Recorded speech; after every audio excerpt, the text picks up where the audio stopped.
கலைஞர் HD கனடாவின் இன்றைய முக்கிய செய்திகள். இலங்கை செய்திகள். கௌரவ ஆளுநர் அவர்களுக்கும் மதிப்புரிய அரசாங்க அதிபருக்கும் அனைத்து உத்தியோகர்களுக்கும் எனது காலை வணக்கம். இதில் 7 விடயங்கள் நாங்கள் வெளிப்படுத்தியிருக்கிறோம்.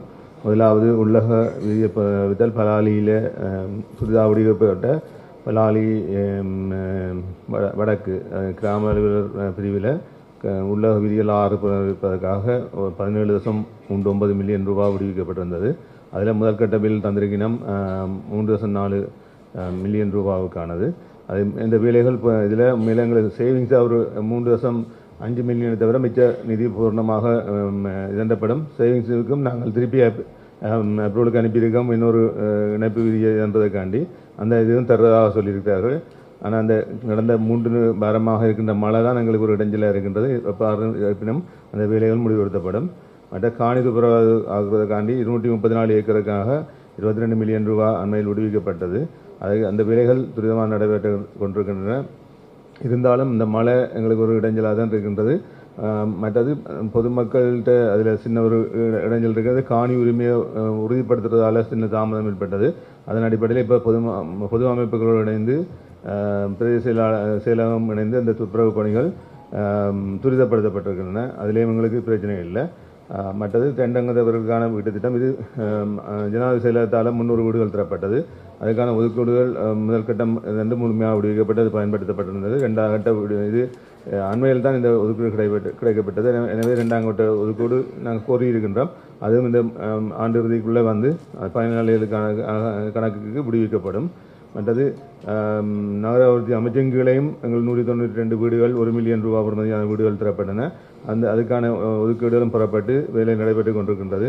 உண்மையில் இதில் கௌரவ பாராளுமன்ற உறுப்பினர்களுக்கும் கௌரவ அமைச்சருக்கும் தெரியப்படுத்த வேண்டிய விஷயம், 1 மில்லியனில் வீடு கட்டுறன்றது ஒரு பெரிய நெருக்குதலான விடயம். எது எவ்வாறாக இருப்பது நாங்கள் எங்களுடைய நாட்டில் நடைமுறைப்படுத்தப்படுகின்ற வீட்டு திட்ட செயற்திட்டங்களுக்கு அமைய இதை நாங்கள் வழங்கி பெற்று பயனாளிகளுக்கு வழங்கி கொண்டிருக்கின்றோம். அதை விட 1.2 அங்கத்தவர்களுக்கான வீட்டு திட்டம் 6 லட்சம் ரூபாய்க்கானது 44 வீட்டு திட்டங்கள் இருக்கின்றது.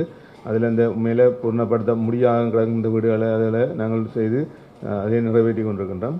மற்ற கல்லுண்டாயில் ஒரு 2018ஆம் ஆண்டு ஒரு வேலை திட்டம் தொடங்கப்பட்டு இப்போ இந்த இடைநிறுத்தப்பட்டிருந்தது. அதை முடிவெடுத்ததற்காக உண்மையான ஒத்துழைப்பாடு அதை முடிவெடுத்ததற்காக 5 மில்லியன் பெறப்பட்டது. அதுக்கான பில்லியன் ஹேண்டை நாங்கள் 4.7 மில்லியன் பெற்றிருக்கோம். மற்ற மின் இணைப்பு 603 பயனாளிகளுக்கானது. அதில் சிலது ஏற்கனவே இருந்தாக்கள மாற்றம் ஷிஃப்டிங் அல்லது மற்றது புது இணைப்பு. அது கிட்டத்தட்ட 22.53 மில்லியன் ரூபாய். அதுக்கான கொடுப்பனவு இலங்கை மின்சார சபைக்கு செலுத்தப்பட்டிருந்தது. அவர்கள் படிப்படியாக முதல் ஆரம்பத்தில் அந்த இணைப்புக்கு மட்டும்தான் எங்கள்கிட்ட காசு கூட இருந்தது. மற்றதுக்கான ஏற்பாடு இருக்கையில் மின்சார சபை தாமாக முன் வந்து அந்த உள்ளக இணைப்பு லைன்ஸ் கணக்கு லைன்ஸையும் செய்து வந்து இப்போ அந்த வேலையை ஆரம்பிக்கப்பட்டிருக்கிறது. அந்த வகையில் மின்சார சபைக்கும் இந்த இதில் நன்றியை கூறிக்கொள்கிறேன். மதிப்புக்குரிய 2024ஆம் ஆண்டு உள்ளக வீதி போன்றமைக்கு 17 மில்லியன். ஆனால் அதில் நீங்கள் 3 மில்லியன் மட்டும்தான் இம்ப்ரெஸில் பாவிச்சிருக்கீங்க. அப்படியா? வேக்டான் முடிஞ்சு கௌரவ பாராளுமன்ற. ஆனால் எங்களுக்கு மில்லியன் ஹேண்டாக இருக்குது. அதில் ஒரு இஷ்யூவும் இல்லை. பேலன்ஸ் சேவிங்ஸ் ஒரு 3.5 மில்லியனுக்கும் இது வந்து கேட்டிருக்கோம். இன்றைய நிலையில் எங்களுக்குரிய செலவழிக்கப்பட்ட விவரம் தான் நாங்கள் இதில் போட்டிருக்கோம். 30-11 இப்போ தற்போது வருது வேலை நடைபெற்று கொண்டிருக்கின்ற காரணத்தினாலேயும் தற்போது மழை காரணமாக அந்த வேலையில் சிறிய தாமதம் ஏற்பட்டது. இந்த டிசம்பர் 31 நாங்கள் அது முழுமையாக முடித்துக்கொள்வோம். அதாவது உங்களுக்கு அனுமதிக்கப்பட்டிருக்கின்ற இம்ப்ரெஸ்ல 100% நீங்கள் வளமையாக பாவிப்பீங்களா? அப்படித்தானே? சுகாதாரத்தில் அப்படி பாவிக்கப்படுறது வளமையாக 30 தான் பாருங்க. மற்ற இந்த PSST ப்ராஜெக்ட் வரைக்கும் அது சம்பந்தமாக ஒரு காசு இருப்போம். இதில் இந்த காசு திரும்பி போகாது கௌரவ பாராளுமன்ற. அதுதான் முக்கியம். தேங்க்யூ.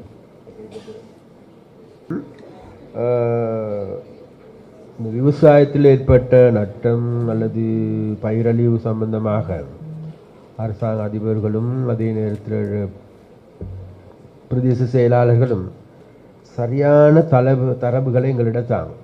வாழை சம்பந்தமாக, சின்ன வெங்காயம் சம்பந்தமாக ஏற்பட்ட அழிவுகள் சம்பந்தமாக சரியான தரவுகளை தரப்பட்சத்தில் இது சம்பந்தமாக நிச்சயமாக அரசாங்கம் என்ற வகையில் இது சம்பந்தமாக கூடுதலான கவனத்தில் எடுக்கப்படும். சம்பந்தமாக பேசப்பட்டது. மேல் குடியேற்றம் சம்பந்தமாக இங்கே இருக்கின்ற விஷயமாக ஸ்ரீதரன் எம்பி அவர்கள், அதே போன்று கஜேந்திரகுமார் உள்ளிட்ட எல்லோருமே இதனுடைய பிரதானமான கோரிக்கை. அப்போ இந்த கோரிக்கையை நிறைவேற்றப்பட வேண்டும், அதில் எந்த மாற்று கருத்துக்கு இடமில்லை. மக்களுடைய காணிகள் மீள மக்களுக்கு பெற்றுக் கொடுக்கப்பட வேண்டும் என்பதில் தான் நாங்கள் திடமாக இருக்கின்றோம். ஒன்றை கேட்க வேண்டும். மின் இணைப்பு வழங்கல் தொடர்பாக இந்த மீள்குடியேற்றம் சம்பந்தமாக நான் ஒரு விடயத்தை சொல்ல விரும்புகின்றேன். முதலாவதாக நீங்கள் குறிப்பிட்ட கணிசமான மீள்குடியேற்றம் இன்னும் முடியவில்லை யாழ்ப்பாணத்திலே. அந்த வகையிலே அதை முழுமையாக முடிப்பதற்கு நீங்கள் உங்களுடைய அரசாங்கம் அடுக்கப் போவதாக இன்றைக்கு நீங்கள் அறிவிச்சிருக்கிறீர்கள். அதை நாங்கள் வரவேற்க விரும்புகிறோம்.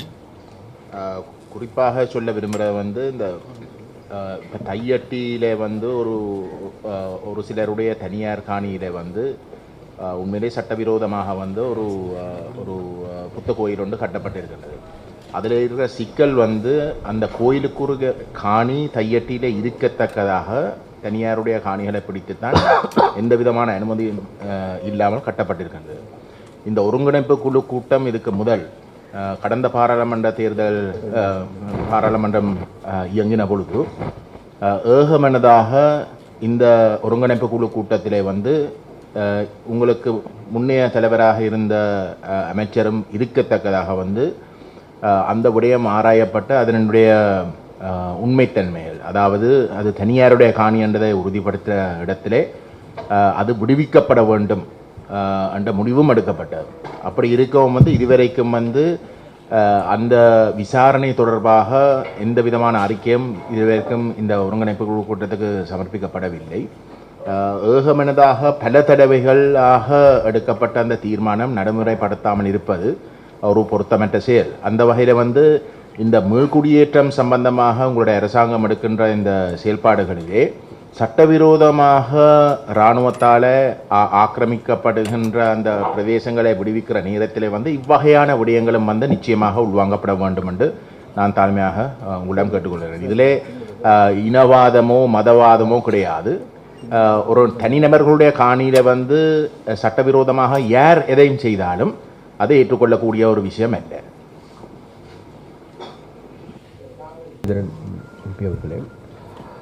நாங்களும் மிக தெளிவாக இருக்கின்றோம். அதாவது சட்டவிரோதமாக கைப்பற்றப்பட்டிருக்கின்ற காணிகள் விடுவிக்கப்பட வேண்டும், அதில் எந்த மாற்று கருத்துக்கு இடமில்லை.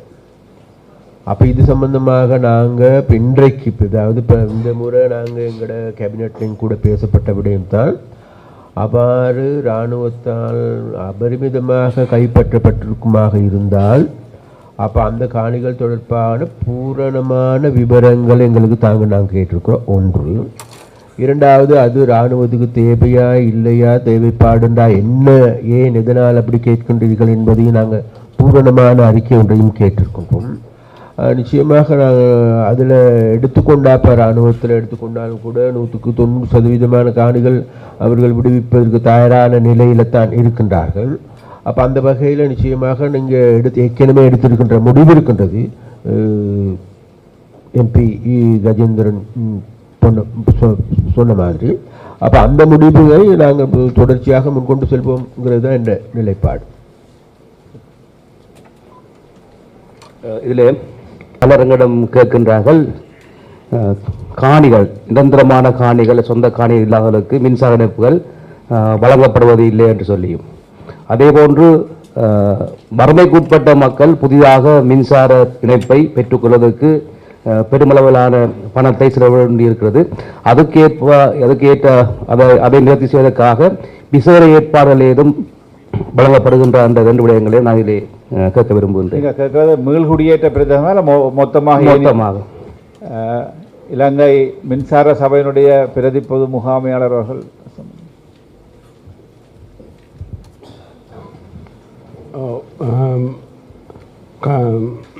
தற்காலிகமாக குடியிருப்பவர் எனும் அடிப்படையில் காணி உரிமையை உறுதிப்படுத்த முடியாத விடத்து தற்காலிகமாக குடியிருப்பவர் என்னும் அடிப்படையில் மின்சாரம் வழங்கப்பட முடியும். அதில் ஒரு மாற்று கருத்தும் இல்லை. ஆனால் ஒரு இடத்துக்கு மின்சாரம் வழங்கும் பொழுது இன்னொருவர் அதற்கு ஒப்ஜெக்ஷன் தெரிவித்தால் அதில் சில இடர்பாடுகள் வரும். பிரதேச கிராம அலுவலர்கள் பிரதேச செயலாளர்கள் உறுதிப்படுத்தி அவர்கள் தற்காலிகமாக வசிக்கிறார்கள் என்பதனை உறுதிப்படுத்தினால் நாங்கள் யாருக்கும் மின்சாரம் வழங்கலாம். இதில் இன்னொன்று கூற வேண்டும், அந்த மீள்குடியேற்ற இந்த இடங்கள்ல உள்ள வீடுகள் அந்த பயனாளிகளை சரியாக அடையாளப்படுத்தி தந்தால் இந்த மின்சார வலையமைப்பை நாங்கள் மின்சார சபை நிதியிலேயே செய்யக்கூடியதாக இருக்கும். அதற்கு போதுமான அளவு நிதி இருக்கின்றது. ஆனால் வீட்டு மின் இணைப்புக்கான நிதி அவர்களிடமிருந்து வசூலிக்கப்பட வேண்டும். அல்லது தற்பொழுது இப்போது நமக்கு ஒரு 5 மில்லியன் அப்படி நிதி கிடைத்து உள்ளது வீட்டு மின் இணைப்பு வழங்குவதற்கு. அது பிரதேச செயலாளரோடாக பயனாளிகளை அடையாளம் கண்டு வீட்டு மின் இணைப்புக்கான நிதி நமக்கு விடுவிக்கப்பட்டால் வீட்டு மின் இணைப்புகளை மேற்கொள்ள முடியும். அது இலங்கை மின்சார சபை செலவில் செய்ய முடியாது. மற்றும்படி வலையமைப்பு விஸ்தரிப்பு எவ்வளவு தேவை என்றாலும் செய்யலாம். ஆனால் இப்பொழுது நான் இங்கே முக்கியமாக குறிப்பிட வேண்டும், இப்பொழுது விடுவிக்கப்பட்ட அந்த வசாவளான் இடத்தில் மக்கள் வீடுகள் எல்லாம் பிறக்க முதல் மின்சாரத்தை விஸ்தரிக்கும்படி கேட்கிறார்கள். ஏனென்று கேட்டால் வீதி மின் விளக்கு அமைக்க வேண்டும். அப்படியான கோரிக்கைகள் ஏற்றுக்கொள்ளப்பட முடியாது. நான் நினைக்கிறேன் யாழ்ப்பாணத்தை மாவட்டத்தோட கிராம உத்தியோகத்தர்கள் மூலம் உங்களுடைய பிரதேச செயலாளர் பிரிவுகளில் மின்சார வசதி தேவைப்படுகின்ற காணி உரிமை அற்றவர்களுடைய கோரிக்கைகளை நீங்கள் தொகுத்து மாவட்ட செயலகத்துக்கு எங்களுக்கு அனுப்பினால் நாங்கள் அதனை இலங்கை மின்சார சபையினுடைய வடபிராந்திய அலுவலகத்துக்கு அனுப்புவோம். அதேவேளை ஏனையவர்கள் மின்சார கௌரவ பாராளுமன்ற உறுப்பினர் ரஜீவன் குறிப்பிட்டது போல ஏதாவது மக்கள் தங்களுடைய பிரதேசங்களுக்கு அந்த மின்சார இணைப்பு கிடைக்கவில்லையாயின் அந்த விவரங்களையும் தனியாக எங்களுக்கு ஒரு 2 வார காலத்துக்குள்ளே நீங்கள் அனுப்பினால் நாங்கள் அதனை பிரதி பொது முகாமைகளுக்கு அனுப்பி அதன் மூலம் பெற்றுக்கொள்ளக்கூடியதாக இருக்கும். அதேபோன்று வேறு ஏதாவது மாற்றுதல் இருக்கின்றதா? வறுமை கோட்டுக்குட்பட்ட மக்கள் மின்சாரத்தை பெறுவதற்கு உரிய பணம் கட்ட முடியாது போனால் அதுக்காக மாற்று வழிகள் ஏதாவது செய்ய முடியுமா அல்லது வழிகள் இருக்கின்றனவா? மின்சார சபை மூலம் அதற்கான மாற்று வழி எதுவும் இல்லை. அது பிரதேச செயலகத்திலிருந்தோ அல்லது மாவட்ட செயலகத்திலிருந்தோ எதுவும் நிதி விடுவிப்புகள் மூலம் தான் அவற்றை செய்யும். Honorable Minister, I want to make a clear point on this because this is involved in this issue. That's why I'm talking English. A couple of days back, 2 weeks back, there was a complaint from the public on Chunnagam Navapulam Lane, I guess. The public has protested that Electricity Board of Sri Lanka has given a electricity connection which is 33,000 watts through the public land, and there was a protest and they have written everywhere. Unfortunately, there was a letter from the Public Utility Commission asking the Electricity Board to not to put the post because of the public protest, but unfortunately the police has supported. They have brought 15 police to the place and forcefully placed the post at that point. I will give the official complaint, not against the police, official complaint against the Electricity Board in due time. Thank you. கௌரவ அமைச்சர் அவர்களுக்கு தெரிவிக்க வேண்டும். இந்த சம்பந்தமான முறைப்பாடுகள் தேசிய அரசாங்க சக்தியின் 3 முக்கியமாக தம்பி இளங்குமரன் கூட நான் நினைக்கிறேன் மின்சார சபையிலிருந்து அடிப்படையாக வந்தவர் தான். அவருக்கும் அழைப்பு விடுக்கப்பட்டு சம்பந்த இடத்துக்கு தம்பி இளங்குமரன் கூட போக முடியாத காரணத்தினால் அவர்கள் எனக்கு அழைப்பை ஏற்படுத்தினார்கள். அங்கே போய் அதற்குரிய சகல ஆவணங்களை நான் பரிசீலித்து பார்த்தபோது ஒரு கடிதம் வந்திருக்கிறது பப்ளிக் யூட்டிலிட்டி கமிஷன்ல இருந்து. அதை போட வேண்டாம், போடுவதாக இருந்தால் பிரதேச சபையின் அனுமதியை பெற்று மாத்திரம் போடவும் உண்டு. ஆனால் அந்த கடிதம் மறைக்கப்பட்டு இன்ஜினியர் அவருடைய பேர் எனக்கு தெரியவில்லை, அந்த கடிதம் அவர் தனக்கு கிடைக்கவில்லை என்று சொல்கிறார். ஆனால் அந்த கடிதம் என்னிடம் இருக்கிறது, அவருடைய கொப்பி அவருக்கு கொடுத்திருக்கிறேன். அவர் அந்த கடிதம் மறைக்கப்பட்டு அதற்கு முதல் வழங்கப்பட்ட before that there was a letter that was asking the police to give the protection for the Electricity Board, but second letter that clearly says do not put any post without a public consent. Unfortunately, the second letter was hidden and the police was instructed using the previous letter. Therefore, the police has intervened at that point and put the post. I would like to இதில் நான் விரும்புகிறேன் என்றால் எங்களுடைய கௌரவ அமைச்சர் அவர்களுக்கு இது சம்பந்தமான விசாரணை ஒன்றை ஏற்படுத்தும் வரைக்கும் அதுவரைக்கும் மக்களுடைய முறைப்பாடு இருப்பதால் மேலதிகமான இணைப்பினை வழங்க வேண்டாம் என்ற ஒரு அடிப்படையில் இந்த தங்களுக்குரிய அதிகாரத்தை பாவித்து மக்களுடைய பிரச்சனை முடியும் வரைக்கும் அவர்கள் நீதிமன்றம் போவதற்கு தயாராக இருக்கிறார்கள். அந்த பிரச்சனை முடியும் வரைக்கும் தங்களுடைய அதிகாரத்தை பாவித்து மின்சார சபைக்கு கட்டளமிடுமாறு அன்புடன் கேட்டுக்கொள்கிறேன். Of the residents have given in writing their consent to draw the line, and the police has acted accordingly, correctly, because PGCSL give us a verdict to draw the line with the assistance of police. Unfortunately, we have the written approval here. Yes. So we showed to the police. They agreed on that, and they gave us the support to do a legal thing. That's all. Another letter was given by the Public Service Commission. Parliament உறுப்பினர் எனது பெயரையும் பாவித்திருந்தார். நான் மின்சார சபையில் கடமையாற்றி இருந்தேன் என்று. ஆனால் எங்களுக்கு தெரியும் மின்சார சபையில் பல காலம் கடமையாற்றின இவ்வாறான பிரச்சனைகள் அதிகமாக முகம் கொடுத்தவன் என்ற வகையில் எல்லா முகம் கொடுத்ததுக்கு மத்தியிலும் பல மக்களை தெளிவுபடுத்தி அதனூடாக பல இடங்களுக்கு மின்சாரங்களை விநியோகித்திருக்கிறேன். இவ்வாறான நடவடிக்கை இவ்வாறான மின்சார சபைக்கு இடையூறு இருக்குமா இருந்தால் யாழ்ப்பாணத்தில் எங்கும் மின்சாரம் தடையாகத்தான் இருக்கும். ஏனென்றால் தென்பகுதியிலிருந்து பல வீடுகளுக்கு மேலால் தான் மின்சாரம் வந்து கொண்டிருக்கின்றன.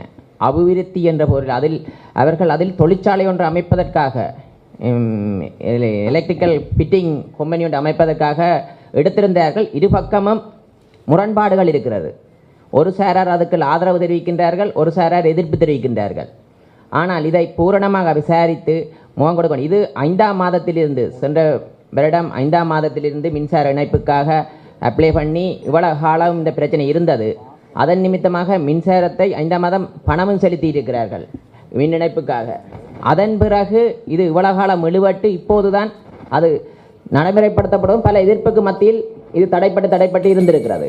பிறகு இன்றுதான் அது ஒரு பூதாகரமான பிரச்சனையாக இருந்திருக்கு. ஒரு சிலர் எதிர்ப்பு தெரிவிக்கின்றார்கள்.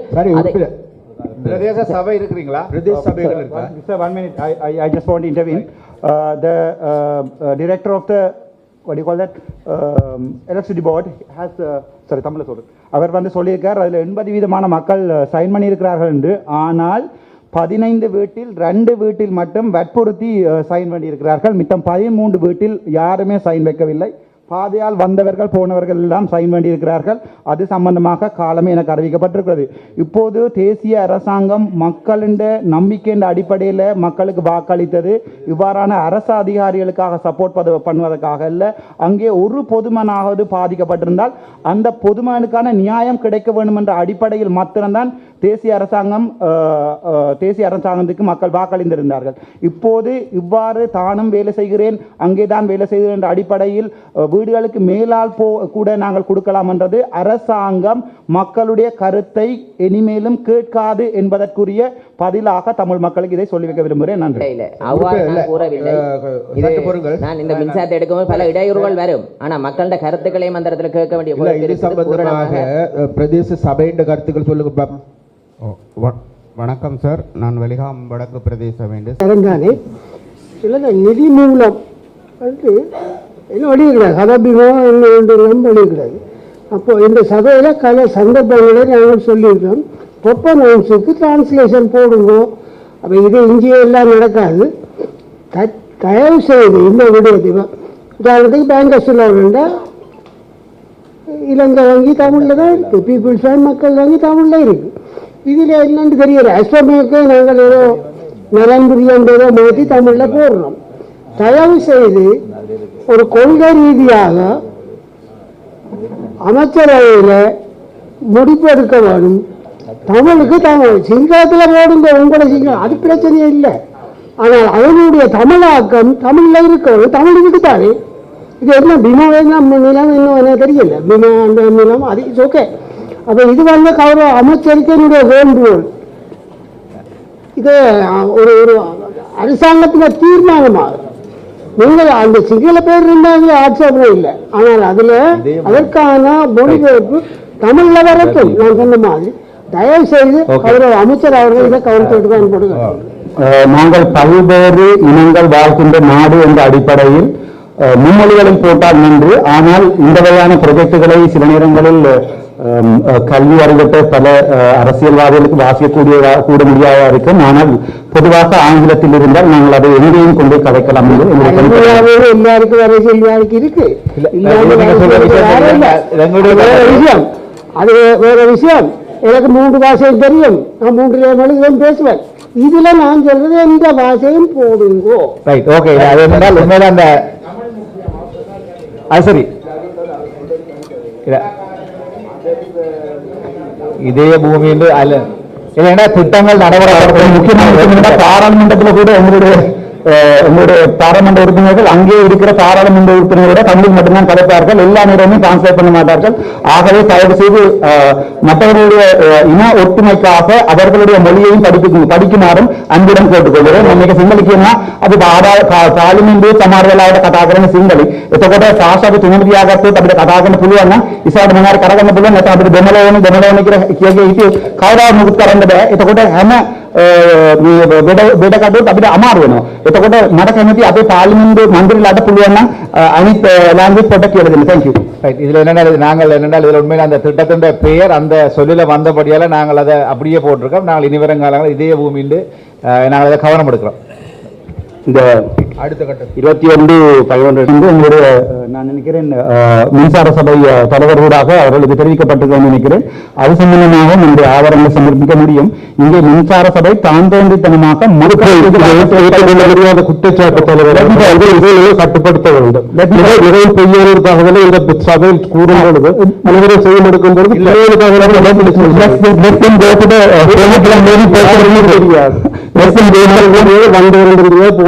தெரியாது. அப்படி இருக்கும்போது நான் சொன்ன ஒரு பொய்யான குற்றச்சாட்டு இந்த ஒரு முக்கியமான சபையில் வைக்கும் பொழுது இது அரசியல் உள்ளது. பாதுகாக்க வேண்டும். ஜனாதிபதி சொல்கிறார்கள் அரசியல் நேர்மையாக வேலை செய்யும் போது நாங்கள் அதுபோல் பக்கம் நிற்க வேண்டும். இந்த வட்டம் மற்றவர்கள் என்றுதான் இல்லாமல் சொல்லியிருக்கிறீர்கள். அரச உத்தியோகர்கள் நியாயமான வேலைகளை செய்யும் போது அரசாங்கம் அவர்களுடைய பக்கம் நீக்கும். உபகமா கருதுவோட தமிழ்ல சொல்றோம், நீங்க செய்த வேலை நியாயமான வேலை இல்லை, அதனால அரசாங்கம் உங்களோட நிற்காது. பொதுமக்களுக்காக தான் அரசாங்கம் உங்களை மாதிரி ஒன்றிரண்டு அடாவடித்தனம் செய்கிற அரச உத்தியோகர்களுக்காக அரசாங்கம் இருக்காது, இனிமேலும் வராது என்பதை அன்புடன் தெரிவித்துக் கொள்கிறேன். நன்றி, வணக்கம். ஓகே, நாங்கள் அந்த முடிவு ஏற்கனவே சொன்னது போல அந்த தீர்மானத்தை நடைமுறைப்படுத்துறது பொருத்தம். நீங்கள் எழுத்து மூலம் அந்த கோரிக்கை முன்வைங்க. வீடுகள் ஏற்கனவே அத்திவாரம் போடப்பட்டபடி 50,000 அல்லது அதுக்குரிய பொருள் வழங்கப்பட்டபடி இருக்கு. யாழ்ப்பாண மாவட்டத்தில் மொத்தமாக எத்தனை வீடு, அதால அவர்களுக்கு பிரதிவார வீட்டு திட்டங்கள் எதுவும் வழங்கப்படையும். இது ஒரு மிகப்பெரிய பாதிப்பு. கிட்டத்தட்ட 7 வருஷங்கள் கடக்க போகுது அவர்களுக்கு கொடுக்கப்பட்ட காலத்திலே. அதில் எவ்வளவு வீடு இருக்குது, எவ்வளவு அப்படி அத்திவாரம் போடப்பட்டபடி. இதில் உறுப்பினர்களே 2018-19 ஆண்டுகளில் மாத்திரம் 3817 வீடுகள் இருக்குது. அதில் அலோகேட் பண்ணியிருக்கிறாங்க 35 எவ்வளோ 3817. இதில் ஏதாவது செய்யப்பட்டிருக்கா, ஏதாவது கட்டுப்பட்டிருக்கா முழுமையா? அப்படி ஃபவுண்டேஷன் மாத்திரம் போடணும். ஃபவுண்டேஷன் சில வீடுகள் பொதுமக்கள் தங்களுடைய காலம் கூட போனபடியால தங்களுடைய நிதியை பயன்படுத்தியும் ஒரு சில பக்கம் பொதுமக்கள் பூர்ணப்படுத்தி இருக்கணும். இந்த வீடுகளுக்கு என்ன அவர்களுக்கான விடு என்ன நடக்க போகுது? சம்பந்தமான நிதி எங்களுக்கு ஒதுக்கப்பட இல்லை. கடந்த காலத்தில் தந்த நிதியில நாங்கள் கொடுத்துட்டு மீதி வேலை செய்ய முடியாம இருக்கிறோம். அப்படின்னா இப்ப நீங்க புதுசாக வர வீடுகள் கொடுக்குறீங்க தானே, வேற ஆக்களுக்கு இந்த வீடு கொடுக்குறீங்க தானே, கொடுக்கும்பொழுது இவர்களை முன்னுரிமைப்படுத்தக்கூடாது. இது தொடர்பாக நான் இந்த சூரிய சோலார் திட்டம் நடைமுறைப்படுத்தப்பட்ட போது அதுக்கான ஒரு கோரிக்கை முன்வைக்கப்பட்ட போது நாங்கள் அதில் தெரிவித்திருந்த நாங்கள் இந்த கூட்ட முன்னாள் கௌரவ ஆளுநர் தலைமையில் நடந்த கூட்டத்தில், அதாவது அவ்வாறான வீடுகளை சோலார் திட்டத்துக்கு தெரிவு செய்யல இந்த பயனாளிகளுக்குரிய முன்னுரிமையை கொடுத்து அந்த வீட்டை தொடர்ந்து அப்படியே கட்டுறதுக்குரிய ஏற்பாடு அல்லது அவர்களுடைய அந்த புதிதாக அந்த வீடுகளை நிர்மாணம் செய்யக்கூடிய கோரிக்கையை நாங்கள் முன்வைத்திருந்தாங்க. அந்த கோரிக்கையும் அந்த திட்டமும் இன்னும் நடைமுறைக்கு வர இல்லை. அது சாத்தியப்பாடு குறைவு, அது நடக்காத போல இருக்கு. அப்படி என்றால் இதுக்கான ஒரு திட்டத்தை வகுத்து நீங்க ஒரு கேபினெட்ல போட்டு இது ஒரு நாட்டுக்கு உதவி கேளுங்க. இவர்களுக்கு ஏதாவது ஒரு நானும் கூட அந்த வீடுகளை சென்று பார்த்திருக்கிறேன். இதுல 1000 பயன்படுத்த முடியாத அளவுக்கு காணாமல் போய் கிட்டத்தட்ட 1000 வீடுகள் கூரை போடாம இருக்கு. அதுக்கு மிகுதி நிதியை விதித்தாலும் முடியாது. அது இப்பத்த கால 5 வருஷத்துக்கு பிறகு அந்த நிதியில செய்ய முடியாம இருக்கு. ஏதோ தீர்மானம் எடுக்கணும் சார். என்னண்டா இந்த இவைக்கு முன்னுரிமை அடிப்படையில் அந்த வீடு திட்டம் கொடுத்தாங்க சார் NHC. இப்போ அந்த வீடு திட்டத்துக்கு 50,000 75,000 கொடுத்ததால இவற்றை அந்த முன்னுரிமை விளங்க நிலையிலையும் அந்த இனிவர வீடு திட்டத்தில் உள்வாங்க இயலாத நிலைமையும் இருக்கு சார். அப்போ இந்த வீடு திட்டம் கொடுத்தது அந்த அந்த அந்த இன்றைய அளிச்சாவளியை இவர்கள் வீடு திட்ட பயனாளிகள் தெரிவு செய்யப்பட்டு 50,000 75,000 கொடுத்தபடி வீடு திட்டம் அப்போ அதுக்கு முழுமைப்படுத்த முடியாது. அதோட முன்னுரிமையும் விளங்க நிற்கணும். அப்போ அதுக்கான தீர்மானம் எடுக்கப்படும் சார். ஒரு கோரிக்கையை முன்வைக்கிறோம் எழுத்து மூலம். இதுல ஒரு விஷயம் நீங்க தெளிவா புரிஞ்சுக்கொள்ளுங்க. என்னண்டா ஒனரபிள் சேமன், இதுல இந்த வீட்டு திட்டம் வந்து இந்த கிட்டத்தட்ட 18-19 இந்த 7 வருஷங்கள் போகுது. ஆனால் இவர்களுக்கு திரும்ப வேறு திட்டங்கள் இதுவும் வழங்கப்படவும் இல்லை. இப்போ 1000 வீட்டுக்கு கூரை போடலாம்ன்றது அது வந்து அவர்கள்ட்ட சொந்த காசு. அவர்கள் சொந்த காசான் மிச்சத்தை கட்டியிருக்கோம். கொடுத்தது 50,000 அதுக்கு உட்பட்ட காசான் அவர்களுக்கு வழங்கப்பட்டது. இப்போ நீங்கள் என்ன செய்யணும், இது இவ்வளோத்தையும் கால்குலேட் பண்ணி ஒரு இப்போ உள்ள கரண்ட்லி அது அந்த வீட்டை முடிக்கிறதுக்கு எவ்வளவு காசு முடியும்ன்ற எஸ்டிமேட்டை போட்டு அட்லீஸ்ட் நீங்கள் கேபினெட்டுக்கு இப்போ நீங்கள் கேபினெட் மினிஸ்டராக இருக்கிறபடியாக அதை கேபினெட் ஊடாக வேண்டாலும் ஒரு நாட்டுகிட்ட இருந்தாலும் இந்த உதவியை கேட்டு இவர்களுக்கு ஒரு முன்னுரிமையை கொடுக்கணுமே. இப்போ புது வீடு வரைக்கும் வேறு யார்களே கொடுக்குறோம். ஒரு அம்மாவுக்கு அப்பாவுக்கு கொடுத்துருக்கு, அப்புறம் பிள்ளை திருமணம் செய்த பிறகு இன்னொரு பிள்ளைக்கும் கொடுப்பது. ஆனால் வீடே கொடுப்படாத மீள்குடியேற்றத்துக்காக வழங்கப்பட்ட இவர்களுக்கான வீடு முடிக்கப்படாமல் இருக்கு. அப்போ இந்த விடயத்தை ஒருக்கால் நீங்கள் இதை விசேடமாக அடுத்த கூட்டத்துக்கு இடையில் நாங்கள் இதுக்கு ஒரு நல்ல விடய தந்தாய். கௌரவ அரசாங்க அதிபரிடம் ஒரு அன்பான வேண்டுகோள். இதுவரை காலமும் கொடுக்கப்பட்ட வீட்டின் project proposal, business case, business charter இந்த மீண்டும் பாராளுமன்ற உறுப்பினர்களுக்கு கொடுக்கப்பட வேண்டும். இனியும் நீங்கள் எழுத விரும்புகின்ற எல்லா ப்ரொஜெக்டுகளின் ப்ரொஜெக்ட் எனக்கு தெரியாது, ப்ரொஜெக்ட் அளவன் செய்யறீங்களா அல்லது வந்து சாதாரணமாக வளமையான ட்ரெடிஷனல் பண்ணிலாம் செய்யறீங்களா தெரியாது. அந்த ப்ரொஜெக்டுகள் அவ்வளவும் பொதுமக்களுடைய பார்வைக்கு அந்த ப்ரொஜெக்ட் ப்ரொபோசல்ஸ் இருக்க வேண்டும்.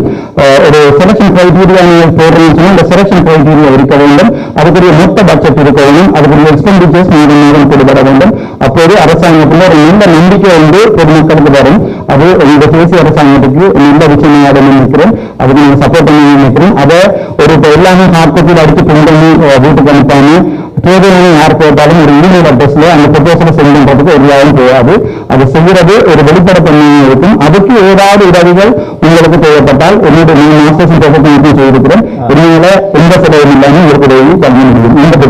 ஏனென்றால் இந்த வீடமைப்பு செயற்பாடுகள் கடந்த காலத்தில் மீள்குடியேற்ற அமைச்சாலையும் தற்போது நகர அபிவிருத்தி அமைச்சாலையும் முன்னெடுக்கப்பட்டு வருகின்றது. வீட்டு திட்டத்துக்குரிய நிதி ஒதுக்கீடாக ஒரு வீட்டுக்கு தற்போது 1 மில்லியன் ரூபாவும் 0.6 மில்லியன் ரூபாயும் வீட்டு திட்டத்துக்கான ஒதுக்கீடு மேற்கொள்ளப்படுகின்றது. இந்த நிதி ஒதுக்கீடு உண்மையிலே போதுமானதாக தற்போது நிலைமையில காணாது. நீங்கள் பார்லமெண்ட் உறுப்பினர் ரீதியில இந்த நிதி ஒதுக்கீட்டை தற்போதைய பொருளுடைய தன்மையின் அடிப்படையில் இந்த நிதி ஒதுக்கீட்டை அதிகரிக்கிறக்கூடிய கோரிக்கையை முதலாவதாக நாங்கள் உங்கள்கிட்ட முன்வைக்கிறோம். அடுத்தது இந்த திட்டத்துக்குரிய சகல செயற்பாடுகளும் பிரதேச செயலாளர்களாக நேரடியாக பார்வையிடப்பட்டு அவர்களுடைய அந்த வீட்டு திட்டத்தினுடைய முன்னேற்றத்தினுடைய அடிப்படையிலே அவர்களுக்குரிய வங்கி கணக்கிலே பணம் வைக்கப்பட்டு விடுவிக்கப்படுகின்ற நடைமுறை கடந்த மீள்குடியேற்ற காலம் முதல் தொடர்ச்சியாக சரியான முறையில் மேற்கொள்ளப்பட்டு வருகின்றது. இதற்குரிய மேற்பார்வை முழுமையாக மாவட்ட செயலாளராலே மேற்பார்வை செய்யப்படுகின்றது. கடனை பெற்றுத்தான் வங்கியில் அகன்ற நகையை அடகு வைத்துத்தான் வீட்டு திட்ட வேலையில தொடங்குகிறார்கள். அவர்கள் வீட்டு திட்டம் கொடுக்க அவர்களும் கடனாளிகள் ஆகிறார்கள். ஏன் முதல் கட்டமாக ஒரு சிறிய தொகை அவர்களுக்கு அரசாங்கத்தால் விடுவிக்கக்கூடிய வசதியை செய்து கொடுக்கலாம் தானே. இது வந்து முன்ன சஜித் பிரேமதாஸ் அவர்களுடைய அரசாங்கத்தின் கீழ் செய்யப்பட்ட வேலை திட்டம் உண்டு. அதனால வேண்டி இதுல நாங்க அந்த ஏன் கொடுக்கவில்லை அதுகளை தர்க்கம் பண்ணி கொண்டிருக்கிறத விட இப்ப நாங்க அந்த தேசிய வீடமைப்பு அதிகார சபை கிட்ட நாங்க சொல்றோம் டீடைல்ஸ் எடுத்து அந்த டீடைல்ஸ்ல எங்களுக்கு தான் உத்தியோகத்தர்களும் சேர்ந்தா ஒரு 2 வீக்ஸ்ல செய்யலாம். 2 வீக்ஸ் எங்களுக்கு அபிவிருத்தி உத்தியோகம் அடுத்ததா நீங்க அப்ப எங்களுக்கு இந்த மாதம் சொன்னால் இந்த மாதம் டிசம்பர் மாதம் 31ஆம் தேதிக்குள்ள எங்களுக்கு அந்த முழுமையாக அந்த விவரத்தை மாவட்ட செயலகத்துக்கு அனுப்பி வைங்க. தனிப்பட்ட பெயர் ரீதியாகவும் 3 விஷயத்தையும் போட்டு எங்களுக்கு அனுப்பி வச்சீங்கன்னா கௌரவ அமைச்சர்களுக்கும் நிதி பணம் வழங்கால போக முடியாம இருக்கு நம்ம வீடு திட்டத்துக்கு. ஆனபடியே அபிவிருத்தி உத்தியோகத்தர்கள் பங்களிப்பையும் எங்களுக்கு வழங்க சொல்லி கேட்டுக்கொண்டோம். அபிவிருத்தி உத்தியோகத்தர்கள் இந்த பங்களிப்பையும் எங்களுக்கு வழங்கின. இல்ல அவர்கள் பங்களிப்பு செய்வார்கள், ஆனால் மதிப்பீடு உங்களால் அறிக்கப்பட வேண்டும். அது செய்ய தர. சரி, பிரதிநிதியாளர்கள் உங்களுடைய அந்த பிரதிநிதிகளுடைய கிராம அலுவல பொருளாதார அபிவிருத்தி உத்தியோகத்தில் இந்த பணிக்கு இந்த 2 வாரத்துக்கு நீங்கள் அவருக்கு அனுமதியை கொடுங்க. கௌரவ அமைச்சர் அவர்களுக்கும் கௌரவ கவர்மெண்ட் எதிர்ப்பு முக்கியமான வேண்டுகோள், பொதுமக்களிடமிருந்து கிடைக்கின்ற முறைப்பாடுகளை பாராளுமன்ற உறுப்பினர் என்ற அடிப்படையில் போய் நாங்கள் பார்க்கும்போது செக்யூரிட்டி கார்டிடம் முன்மொழியெடுத்து வாருங்கள் அல்லது போலீஸை போய் முறைப்பாடு செய்ய என்பது ஒரு பாராளுமன்றத்தையே அவமதிக்குரிய. அதை போய் நாங்கள் மீடியாவில் வேற சொல்லுவோம் என்றால் அடுத்த முறை வந்தால் நாங்கள் செக்யூரிட்டி கார்டை பிடித்து வெளியே வருவோம் என்பது பாராளுமன்றத்தையும் அரசாங்கத்தையும் அவமதிக்கிற செயல். I would like to convey this message to the deputy inspector general. Please notice that at that one day I was supposed to go 119 as a parliament member. I was threatened by the hospital security guard and I called 119 because the government has not given any kind of security for a parliament member to ever take this as a execution during necessary things. Thank you. Sorry உறுப்பினர்களே, நான் ஒரு விடயத்தை இந்த இடத்துல நான் கேட்டுக்கொள்றேன். உண்மையிலே இது மாவட்ட அபிவிருத்தி சபை குழு கூட்டம். அப்ப இந்த கூட்டத்தில் ஒரு எஜெண்டா ஒன்று இருக்குது எங்களுக்கு எல்லாருக்கும். அப்ப அந்த எஜெண்டாவுக்கு மேலதிகமான வேறு விடயங்கள் பேசுறதுக்கு நாங்கள் ஏனைய விடயங்கள் என்று தனியாக போட்டு வச்சிருக்கிறோம். அதில் தான் நாங்கள் ஏனைய விடயங்களை பற்றி பேசுவோம் ப்ளீஸ். அதனால வேண்டி ஏன்னு கேட்டால் இன்றைக்கு மற்ற வேலைகள் இருக்குது, இங்கே நிறைய எல்லா முக்கியமான ஆக்கெல்லாம் வருகை தந்திருக்கின்றார்கள், பாராளுமன்ற உறுப்பினர்கள் இருக்கின்றார்கள். இதுக்கான நேரத்தை ஒதுக்கி கொண்டு இருப்பதன் காரணமாக நாங்கள் ஒன் பை ஒன்னா போகின்ற பொழுது உண்மையிலே எல்லா பிரச்சனைகளும் நாங்கள் உடைச்சு கொண்டு போகலாம். மேலதிகமாக பேசக்கூடிய விஷயங்களை நாங்கள் ஏனைய விடயங்கள் தலைப்பின் கீழே பேசுவோம். தலைவர், ஒரு தெளிவுபடுத்தல் உண்டு. உங்களிடம் எதிர்பார்க்கிறேன் இந்த வீட்டமைப்பு வேலை திட்டங்கள்ல இப்ப வடகிழக்கு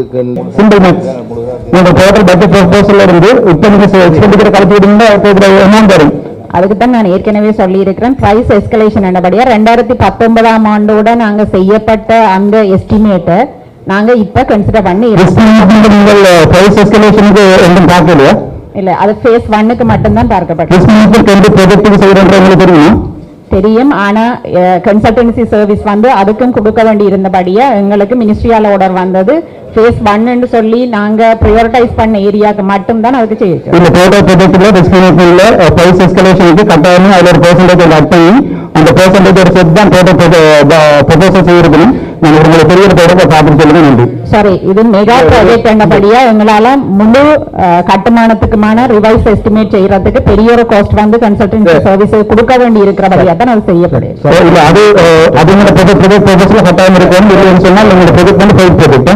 உறுப்பினர்களே, ஒரு விடயம் இருக்கின்றது. ஏனென்றா இந்த ப்ரொபோசல் சம்பந்தமாக ஒரு விடயங்களாக நாங்கள் தகவல்களை கேட்கணுமா இருந்தா எனக்கு வேறான தகவல்கள் கேட்கறதுக்கு நிறைய இருக்குது. நான் சொல்லிக் கொள்றேன் கேட்ட இது நம்மளுடைய முதலாவது கூட்டம், அதே இடத்துல வருட இறுதி கூட்டம். அப்ப இதுல முதல்ல நாங்க தெரிஞ்சு கொள்ள வேண்டியது அந்த பக்கத்தால் இருக்கின்ற விடயங்களை நாங்க சரிவர தெரிஞ்சு கொண்டு அடுத்த ஸ்டெப்புக்கு நாங்க போவோம். கேட்டா இப்ப மற்றவர்கள் மாதிரி இந்த ஸ்டெப் எல்லாத்தையும் நிறுத்துறதுக்கோ அல்லது வேற ஏதாவது டீல் போடுறதுக்கோ நாங்க வரையில்லை. நாங்க அப்படி செய்ய போறதும் இல்லை. அதனால வேண்டி இங்கே இருக்கின்ற உங்களுக்கெல்லாம் இருக்கின்ற சந்தேகத்தை விட கூடுதலான சந்தேகம் எங்களுக்கு இருக்குது, கூடுதலான பிரச்சனைகள் எங்களுக்கு இருக்கு, கூடுதலான ப்ரொபோசல் அதெல்லாம் ஒன்றுமா எடுக்க இல்லை இன்றைக்கு. ஏண்டா முதல்ல அந்த பக்கத்தால் இருக்கின்ற கருத்துக்கள் என்னாண்டு கௌரவ அமைச்சருக்கு ஒரு பணியான வேண்டுகோள் என்றால் இந்த முக்கியமான பெரிய ப்ராஜெக்ட் ப்ரொபோசல் தான் கேட்கிறோம். வீடு கட்டி கொடுக்கிறது அதில் கேட்கல. இதோட ஃபெயில் ப்ராஜெக்ட் அதாலதான் நான் கேட்கிறேன்னு சொன்னால் second request is when you are proposing this kind of a proposal, please consider the public void and the public buildings. There are lot of area they are penetrated. அதில் இந்த முக்கியமான இடங்கள்ல மக்கள் இளங்கால் அளவுக்கு தண்ணீர் இருக்கிற வீடுகள் இருக்கு. அப்படியான ப்ரொபோசல் ஃபர்ஸ்ட் எழுதுவேன். அது பிறகு வீடு இல்லாமல் 1000 சனங்கள் இருக்குது, வருமானம் இல்லாமல் இருக்கு, அப்படியான ப்ராஜெக்டுகள் எழுதுவேன். அதற்கு பிறகு நகர அளவுபடக்கூடிய 10 மாடி 20 மாடி 30 மாடி கட்டிடங்களை செய்யவும் என்று இந்த தாழ்வான அபிப்பிராயம். ஒரு டிஸ்ட்ரிக்ட் டெவலப்மெண்ட் பிளான் போடுறது நீங்கள் ஃபண்டமெண்டல் அனாலிசிஸ் படிச்சிருப்பீங்க. அந்த பேஸ்லைன் அனாலிசிஸ் செய்யறதுல பேஸ்லைன் அனாலிசிஸ்ல புரிந்து கொடுக்கிறது முக்கியமா மக்களுடைய பேருக்கு மட்டும். ஸோ ஃபர்தர் ப்ரொபோசல்ஸ் ஏதாவது செய்யறதுல இது சொல்றது குட் இன்டென்ஷன். பேட் இன்டென்ஷனோடய யாரையும் காயப்படுத்துறதுக்கு இல்லை. அந்த ப்ராஜெக்ட் கொலாப்ஸ் ஆகிருந்தா திருப்பி ஒரு கிக் ஸ்டார்ட் உண்டு. Kick start. So we can do a kick start and run it finish quickly. And இந்த போது வார காலத்தில் அப்படியே டிசைன் நடக்கிறதுல நீங்கள் அது ஒரு ஃபுல் ப்ராஜெக்ட்ல இருந்தால் நம்ம லெசன் லேர்ன் டாக்குமெண்ட் இருக்காங்க. லெசன் லேர்ன் டாக்குமெண்ட் இருக்காங்க ஒவ்வொரு வயசுக்கும். அந்த லெசன் லேர்ன் டாக்குமெண்ட் என்று நாங்கள் செய்யணும். அதோட நம்ம கம்பெனிக்கு நாங்கள் மில்லியன் கணக்கு பே பண்ணியிருப்போம் ப்ராஜெக்ட். ஆனால் அங்க செய்யறது ட்ரெடிஷனல் மெத்தட்ல தான் செய்து கொண்டிருக்கிறோம். ஸோ இந்தியன் இந்த அரசாங்கம் நல்ல பேர் எடுக்கணும் என்பதற்காக மட்டும்தான் இதை கேட்கிறேன். மற்றபடி அரசியல் லாபங்களுக்காக அல்ல. நன்றி. இந்த நகர அபிவிருத்தி சபையினுடைய உதவி பணிப்பாளர் கௌரவ ஆளுநருடைய செயலாளர் குறிப்பிட்டது போல முழுமையாகத்தான் அந்த கையளிக்க வேண்டிய தேவைப்பாடு இருக்கிற காரணத்தினால அந்த திட்டத்தை பூர்ணப்படுத்துறதுக்கு 2025ஆம் ஆண்டு பண பெறுமதியில் எவ்வளவு மில்லியன் ரூபாய் இந்த முழுமையாக செய்வதற்கு தேவை என்பதையும் அதை அவ்வாறு நிதி ஒதுக்கீடு செய்யப்பட்டால் எவ்வளவு காலத்தில் அதை பூர்ணப்படுத்த முடியும் என்ற விடயத்தை நீங்கள் எங்களுக்கும் ஒருங்கிணைப்பு குழு தலைவருக்கும் தந்தால் நாங்கள் அது தொடர்பாக கௌரவ ஒருங்கிணைப்பு தலைவர் பார்லமெண்டத்திலே அல்லது நிதி ஒதுக்கீட்டை பெற்றுக்கொள்ளக்கூடிய நடவடிக்கை எடுப்பார். நாங்கள் தூங்கிட்டு எங்க நாங்கள் பிளவிட்டிருக்கோம் என்றதை பார்த்து 2.5 years ப்ராஜெக்ட் 2.5 years முடிய வேணும். எங்க பிளவிட்டிருக்கோம் பார்த்து அடுத்தடுத்த வார சொல்ற லெசன் டே டாக்குமெண்ட் சொல்லி அந்த லெசன் டே டாக்குமெண்ட் என்னென்று கூட தெரியாமத்தான் சம்பந்தப்பட்ட அதிகாரி இருக்கிறார். அதை தெளிவுபடுத்த வேண்டிய தேவை மட்டும்தான் நினைக்கிறது. யாரையுமே காயப்படுத்துவதோ அல்லது உங்கள் கூட்டத்தை குழப்பக்கூடிய எந்த தேவையும் எனக்கு இல்லை. அப்படி நான் இதுல கேட்டது உங்களுடைய கூட்டத்தை குழப்பவதாக இருந்தால் நீங்கள் அனுமதியோடு நான் வெளியில் போறதுக்கு தயாராக இருக்கேன். நன்றி. முன்னே ஆளுநரும் அரசாங்க அதிபரும் சேர்ந்து இந்த நிதியை அதிசயம் பெற்றது. இப்போ தேவை இந்த ஆளுநர் செயலாளருக்கு 3 ஆண்டு வரலாறு தெரியும். அதனுடைய நான் நினைக்கிறேன் நீண்ட நேரம் கிடைக்காமல் கௌரவ ஆளுநர் அவர்களும் கௌரவ அமைச்சர் அவர்களும் பேசி யூடிஎல் மேலதிக நிதியை பெற்றுக் கொடுக்குமாறு கேட்டுக்கொள்கிறோம். அவ்வளோதான். அதுக்கு மேலே நாங்கள் இதை விவாதித்து கொண்டிருக்க தேவையில்லை. ஒவ்வொரு செயல் ப்ராஜெக்டுக்கும் மேலதிக நிதியை பெற்றுக் கொடுப்பதற்காக இந்த டிசிசி மீட்டிங் கூடுமையாக இருந்தால் எல்லா ப்ராஜெக்டும் செயலாகி கொண்டுதான் போகும். ஆகவே இது சம்பந்தமான அனுபவம் இல்லாதாக்கள் இதில் கருத்து தெரிவிக்கிறேன். அவ்வளவு பெருசாக வரவேற்கிறேன். அப்படி கதைச்சு கொண்டிருக்கிறாங்க. கலைக்கிறவர்களெல்லாம் விஷயம் தெரிஞ்சதும் தெரியாதவர்கள் இல்லை. தெரிஞ்சவர்களாக கலைக்கிறேன். நான் வருஷம் இருந்தேன். தெரியாத கதைக்கிறாங்க. அப்படியெல்லாம் கதைக்கிறார். அதாலதான் அந்த ப்ராஜெக்ட் ஃபெயிலாக இருக்குன்னு நினைக்கிறேன். தேங்க்யூ. அது கதைக்கிறார்.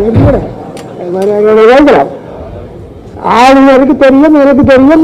ஒரு சார்ஜோட போயிட்டு அவன் ஃபண்ட் அடிஷனல் 600 எடுத்து கொடுத்தோம் இந்த சபையில சொல்லியிருக்கேன்.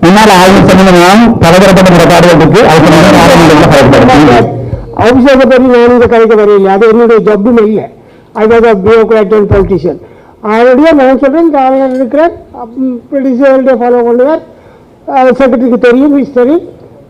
கௌரவ அமைச்சர் அவர்கள் நான் கேட்க தலைவர் உங்களுக்கு எல்லாம் தெரியும். அதனுடைய அதை நீங்களே பேசி எல்லாம் நாங்கெல்லாம் கட்டிக்காரன் இல்லை. விஷயத்துக்கு தெரியும் தானே. அது அந்த சுற்றி மக்கள் பிரதிநிதி அடிப்படையில் கேள்வி கேட்கிற உரிமை பாராளுமன்ற பிரதிநிதி அடிப்படையில் எனக்கு இருக்கு. அதை உங்களுடைய பேருங்க மதிப்புக்குரிய ஐயா அவர்கள் அதை தடுக்கலான்றதை அன்புடன் தெரிவித்துக் கொள்கிறேன். அனாமதயமா இருக்கட்டும், அது வேற, அது வேற. ஆனால் நான் சொல்றது கவர்னரும் அமைச்சர் அவர்களும் உங்களுடைய அபிஷேக கேட்டு கதைச்சு ஒரு முடிவுக்கு வாங்க. பொலிட்டீஷியன் இல்ல அப்படி என்றால் இதுக்குரிய மக்களுடைய பிரதிநிதி கூட இங்க சேர்க்காது. அன்றைய நீங்கள் மக்களுடைய பிரதிநிதியாக வர முடியாது போயிட்டு அடுத்த முறை ட்ரை பண்ணினாரு அன்புடன் கேட்டுக்கொள்கிறேன். அது நான் ட்ரை பண்ணி விட்டுட்டேன். அதனாலதான் நமக்கு ப்ரொஜெக்ட் செய்யலாம் நான் நினைக்கிறேன். அடுத்த முறை நீங்கள் ட்ரை பண்ணலாம். நம்ம உங்களுக்கு மோசம் அடைகிறதுக்கு காலம் இருக்கு. எனக்கு இதுவே போதும். நான் சாதாரண சரி மனிதனா பேச கௌரவ ஆளுநர் அவர்களே உங்களுக்கு தெரியும். ப்ளீஸ் கௌரவ அமைச்சரும் ஆளுநர் அவர்களும் ஒரு கூடுதல் அது கூடுதல் எஸ்கலேஷன் எஸ்டிமேட் எல்லாம் பார்க்கக்கூடிய இருக்கு. தயவு செய்து அடிஷனல் ஃபண்ட் எடுத்து கொடுங்க. அவ்வளவுதான் சார். ஒரு நிமிடம் எனக்காக. நான் நகராபிவிருத்தி அதிகார சபையின் ஒரு பிரதிநிதியாக இங்கு வந்திருக்கின்றேன், பிரதிபலிப்பாளர். நாங்களும் ப்ராஜெக்ட் மேனேஜ்மெண்ட் மாஸ்டர்ஸ் எல்லாம் முடிச்சு தான் வந்திருக்கிறோம். ஆனா இந்த ப்ராஜெக்ட் மெகா ப்ராஜெக்ட். ஆனா அதுக்கான கன்சல்டன்சி சர்வீஸ் செய்து கொண்டிருக்கிறது CESL என்ற ஒரு அரசு நிறுவனம் தான் இந்த ப்ராஜெக்டுக்கான கன்சல்டன்சி செய்யணும். Monthly progress report, risk assessment report எல்லாமே அவர்களால் சமர்ப்பிக்கப்பட்டு மினிஸ்ட்ரி வரையும் போய்த்தான் மந்த்லி அவைக்கான பண விடுவிப்பு செய்யப்பட்டு கொண்டிருக்கிறது. அதைத்தான் நான் ஏற்கனவே சொல்லியிருந்தேன். உங்களுக்கு இன்று பின்னேறம் வந்து நாங்கள் ஜிஏ கூட அரசு அதிபர் கூட அந்த ரிப்போர்ட் எல்லாம் எங்களால் சமர்ப்பிக்க வைக்க முடியும். ஆனா நீங்க தனிப்பட்ட முறையில் எந்த ஒரு அதிகாரியையும் நீங்கள் இப்படி தாக்கி கதைப்பது என்பது உண்மையா ஏற்றுக்கொள்ள முடியாத ஒன்று. சகோதரி ப்ரொஜெக்ட் மேனேஜ்மெண்ட் 5 பேஸ் இருக்கிறதா சொல்லுங்க பாப்போம். 5 பேஸ் இருக்கு, கவர்மெண்ட் சொல்லுங்க பாப்போம்.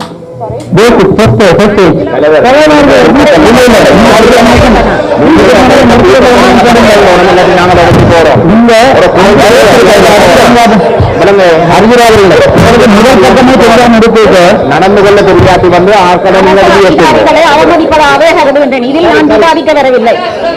இல்ல, ப்ரொஜெக்ட் மேனேஜ்மெண்ட் படிச்சிருக்கிறோம் சொல்றார்கள். முதல் பக்கத்தில் இருக்கிற 5 பேஸ் எல்லா டிகிரியும் எல்லாரும் வலிவு பண்ணித்தான் வரணும்னா அதுக்குத்தான் இந்த அதிகாரம், இந்த கூட்டத்திலே எங்களுக்கான ஒரு அதிகாரம் தந்துதான் நாங்க இங்க வர அதிகாரம் தந்ததால எங்களுடைய ப்ரொஜெக்ட்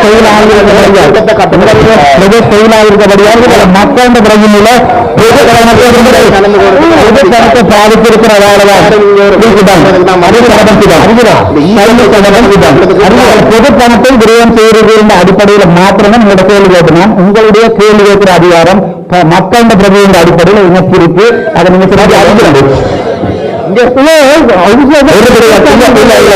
ஒரு விடயத்தில் என்னன்னு கேட்டா, நாங்க அவங்ககிட்ட கேள்வி கேட்டு அவங்க சொன்னாங்க பாரு, அதுக்கு மேல என்ன வேணும், இன்னும் சும்மா பீம் தர்க்கம் பண்ணி கொண்டிருக்கிறீங்க.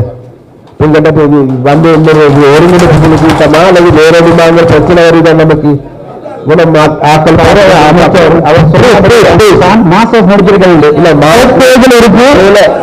அதெல்லாம் அவர் மாஸ்டர் முடிச்சாங்களா முடிக்கலாங்கிறது அது தேவைப்படாது.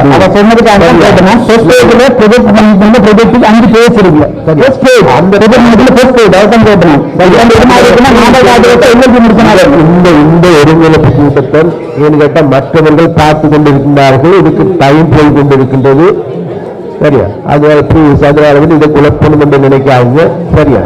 கௌரவ அமைச்சர் அவர்களுக்கு திருப்பியும் நான் ஒரு செகண்ட் தாங்க. இந்த மீட்டிங் வந்து ப்ரொடக்டிவிட்டியா செய்வதா அல்லது இந்த மீட்டிங்ல யாரையும் கேள்வி வைக்கலாத நான் தான் செய்வேன் என்பதுடன் இந்த அர்ஜுனா நீங்க கேள்வி கேட்டீங்க, அவங்க கேள்விக்கு அழகா பதில் சொன்னாங்க. அந்த பதிலுக்குரிய டாக்குமெண்ட் அனுப்பணும் சொன்ன பிறகு மைக் எடுத்து சொல்லியிருக்கிறார். மைக் எடுத்து சொல்லிதான் நான் மாஸ்டர்ஸ் முடிச்சிருக்கிறேன். அதான் நான் கேட்கிறேன். அந்த project masters planning exhibition evaluation course 5 phase இருக்கு. அதை தான் கேட்கிறேன்.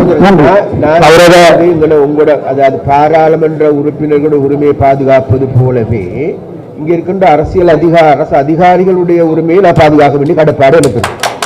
அதனால வந்து இங்கே வந்து நாங்க பாராளுமன்ற உறுப்பினர்ங்கிறது உண்மைத்தான், தலைவருங்கிறது உண்மைத்தான், அதற்கண்டு அவர்களுக்கு கீழானவர்கள் அல்ல. அதனால வேண்டி நாங்க எடுத்துக்கொண்ட நாங்களும் அந்த இடத்துல இருந்து வந்திருக்கின்றோங்கிறத மறந்து விட்டு அவர்களுக்கு வீணான கேள்விகளை கேட்க வேண்டாம் என்று பிளீஸ் நான் கேட்டுக்கொள்றேன். நம்ம வேலைகள் தொடரும். போக முடியாது. ஏற்கனவே எடுக்கப்பட்ட தீர்மானத்தின் பிரகாரம் யாழ்ப்பாணம் மாவட்டத்தில் இந்த வெள்ள வெள்ளத்திலிருந்து பாதுகாப்பதற்காக இந்த திட்டங்கள் முன்வைக்கப்பட்டிருக்கின்றன. இந்த ஒருங்கிணைப்பு குழுவினுடைய அனுமதியின் பிரகாரம் நாங்கள் இதனை அனர்த்த முகாமைத்துவ நிலையத்திற்கும் அதாவது பாதுகாப்பு அமைச்சுக்கு அனுப்பி இதற்குரிய நிதி ஒதுக்கீடுகளை பெற்றுக்கொள்கின்ற போது இந்த திட்டங்களை நடைமுறைப்படுத்துவதன் மூலம் இந்த வெள்ள அனர்த்தத்திலிருந்து ஓரளவுக்கு நாங்கள் பாதுகாப்பை ஏற்படுத்த முடியும் என்ற ரீதியிலே பிரதேச செயலக ரீதியாக தயாரிக்கப்பட்ட திட்ட முன்மொழிவுகள் இதிலே சமர்ப்பிக்கப்பட்டிருக்கின்றன. கௌரவ பாராளுமன்ற உறுப்பினர்கள் இதற்கு மேலதிகமாக உங்களுடைய அவதானிப்பில் ஏதாவது திட்டங்கள் இருப்பின் எதிர்வரும் ஒருங்கிணைப்பு கூட்டத்தில் நீங்கள் அந்த திட்ட முன்மொழிவை முன்வைப்பீர்களாக இருந்தால் நாங்கள் அதனை பரிசீலிக்கலாம். கௌரவ பாராளுமன்ற உறுப்பினர் கஜேந்திரகுமார் பொன்னம்பலம் அவர்களுடைய திட்ட முன்மொழிவுகள் நேற்று எங்கள் இந்த அறிக்கை தயாரிக்கப்பட்ட பின்னர் கிடைக்கப்பட்டபடினாலே நாங்கள் அதனை அடுத்த கூட்டத்திற்கு சமர்ப்பித்து அந்த திட்டங்களுக்குரிய திட்ட தயாரிப்புகளையும் இதில் இல்லாத திட்டங்களை நாங்கள் தயாரிக்க ஏற்பாடுகளை செய்கின்றோம். ஆகவே அடுத்த ஒருங்கிணைப்பு குழு கூட்டத்துக்கு முன்னர் உங்களுடைய திட்ட முன்மொழிவுகளை சமர்ப்பிக்கலாக இருந்தால் நாங்கள் அதற்குரிய திட்ட முன்மொழிவுகளையும் தயாரித்து சமர்ப்பிக்கலாம். ஆகவே இதில் நீங்கள் ஏதாவது சந்தேகங்கள் தேவைப்பாடுகள் இருக்குமாக இருந்தால் கேட்கலாம். அல்லது நாங்கள் அனுமதியை கொடுப்பதன் மூலம் இதில் அனுமதி வழங்கப்படுகிற நோக்கம் நாங்கள் அமைப்பினுடைய நிதியை பெற்றுக்கொள்வதற்காக மட்டுமே. அரசாங்க அதிபர் அவர்களே, கடந்த மாதம் நடந்த அனைத்து மகத்துவம் அந்த வடக்கு மாகாண சபையின் சார்பாகவும் பிரதம செயலாளர் சார்பாகவும் நல்வரவையும் நல்வாழ்த்துக்களையும் தெரிவித்துக் கொள்கின்றேன். அத்தோடு இங்கு வருகை தந்திருக்கின்ற கௌரவ பாராளுமன்ற உறுப்பினர்களுக்கும் வடக்கு மாகாண சபையின் சார்பாகவும் பிரதம செயலாளர் சார்பாகவும் நல்வாழ்த்துக்களையும் நல்வரவையும் தெரிவித்துக் கொள்கின்றேன்.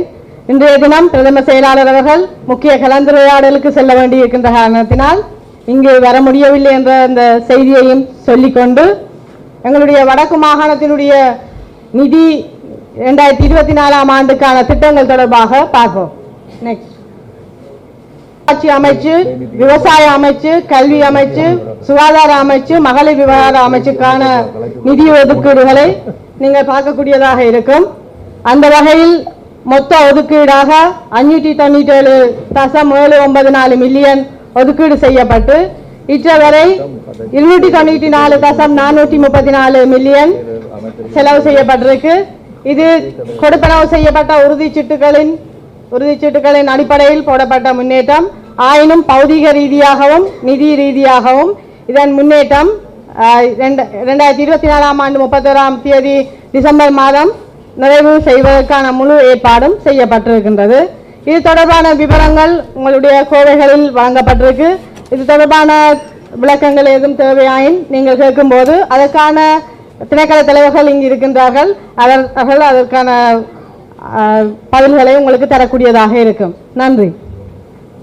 வந்து ஒரு சூறாவளி போன்ற ஒரு அனர்த்தம் நடக்கின்ற பொழுது அதால் பாதிக்கப்படுறது உண்டு. ஆனால் நாங்கள் நிர்வாகம் என்ற வகையில் வந்து ஒரு அரசு நிர்வாகம் வந்து அந்த தனக்கு வழங்கப்படுகின்ற பொறுப்புகளை வந்து சரியான முறையில் வந்து செய்யாமல் இருக்கிறதால ஒரு இயற்கையால் வந்து பாதிப்புகள் நடக்கின்ற பொழுது அது இன்னும் பல மடங்கு அதிகமாக வாரது இன்னொன்று. அந்த வகையில் வந்து யாழ்ப்பாண நகர பிரதேசத்தை நீங்கள் எடுத்து பார்த்தால் அண்மை காலமாக வந்து சரித்திரத்தில் இல்லாத வகையில் வந்து வெள்ளம் கூடிக்கொண்டு தான் வருது. இப்போ உதாரணத்துக்கு வந்து என்னுடைய வீடு கூட வந்து ஒரு சாதாரண மலைக்கு வந்து இப்போ அண்மை ஒரு 3-4 வருஷமாக வந்து வெள்ளம் இருக்கிறது. அதுக்கு முதல் இருக்கவே இல்லை. இப்போ இது ஒரு பொது பிரச்சனையாக இருக்குது. இப்போ இதுக்கு வந்து 2016 ஆண்டு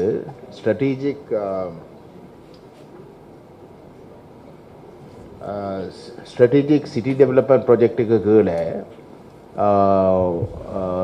உலக வங்கியினுடைய கிட்டத்தட்ட $55 மில்லியன் வழங்கப்பட்டு வந்து யாழ்ப்பாண நகர பிரதேசத்துக்கு வந்து ட்ரைனேஜை சீர்திருத்துவதற்கான ஒதுக்கீடு செய்யப்பட்டது.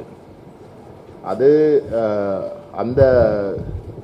அந்த காசுக்கு வந்து யாழ்ப்பாணத்தில் இருக்கக்கூடிய கச்சேரியோ யாழ் மாநகர சபையோ யாழ்ப்பாண டிவிஷனல் செக்ரட்டேரியோ நல்லூர் டிவிஷனல் செக்ரட்டேரியோ வந்து உள்வாங்கப்படவில்லை.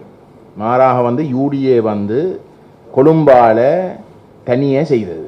இங்கே இருக்கக்கூடிய நிபுணர்கள் எவரையும் இங்கே இருக்கக்கூடிய நிர்வாகம் உள்வாங்காமல் முழு திட்டமிடலும் வந்து கொழும்பில் தான் செய்யப்பட்டது. அதுக்கு வந்து கிட்டத்தட்ட